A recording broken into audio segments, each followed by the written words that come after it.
Greetings, I'm Charles, I'm 54 years old, I'm 6'1" when I'm fully assembled and weigh about 230 pounds. Today I'm going to talk about how I get through a couple of different types of doors. Well, first off, I had to learn how to do this early on because I discovered that public restrooms do not have automatic doors for people in wheelchairs all the time. And this is an instant, so I have to figure out how to get in and out of the restrooms to begin with. So I'm going to do that. One of the things with the restroom doors is they usually have an automatic closing device, so there's some resistance. Some of them, will typically, move in a place like this. This is at my church in the basement. The door swings in, so this is not difficult. I'm just going to grab this and grab hold of the door frame and pull myself through.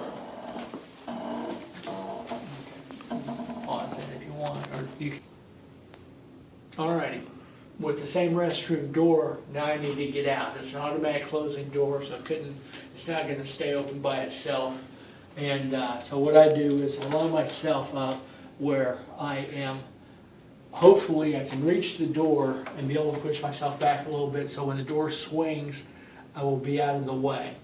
And I use my foot as a stop to keep my wheelchair from moving any more than what I want it to. If I didn't have any feet, I'd probably just go ahead and use my brakes for this purpose. So I'm just going to reach that door, back myself up a little bit, give myself enough room for the door to swing through.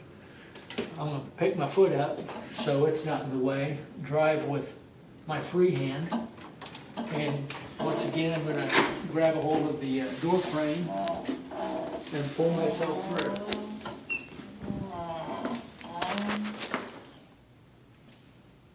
Okie doke. The second door that I'm going to show you today is just a regular door. It doesn't have a closing device on it, and this is going to essentially be the same situation.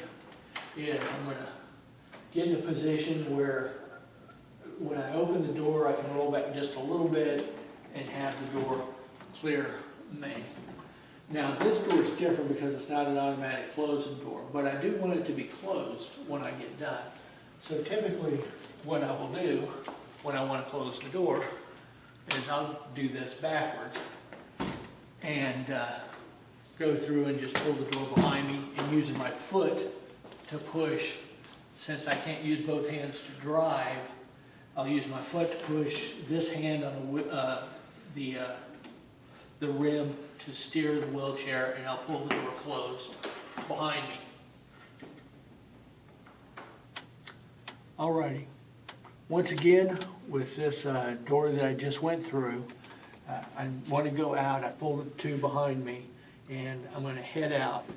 I'll just go ahead and center myself in. This is easy to do. One of the big tricks, though, is trying to keep my feet from marring up the doors and things of that nature. So I've been doing this enough that I try to avoid that. It's difficult oftentimes. But usually you can just open the doors, and if there's not something to pull them back automatically, they'll just swing open, stay open, and be out of the way, unless they're off kilter. So they're easy to come through.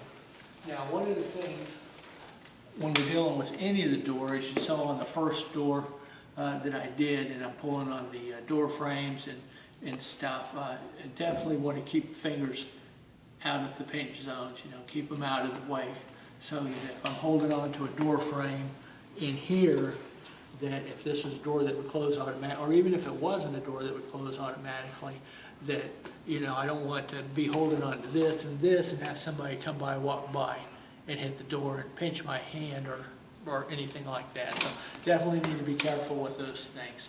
And that's just my first set of doors that I thought I'd talk to you about.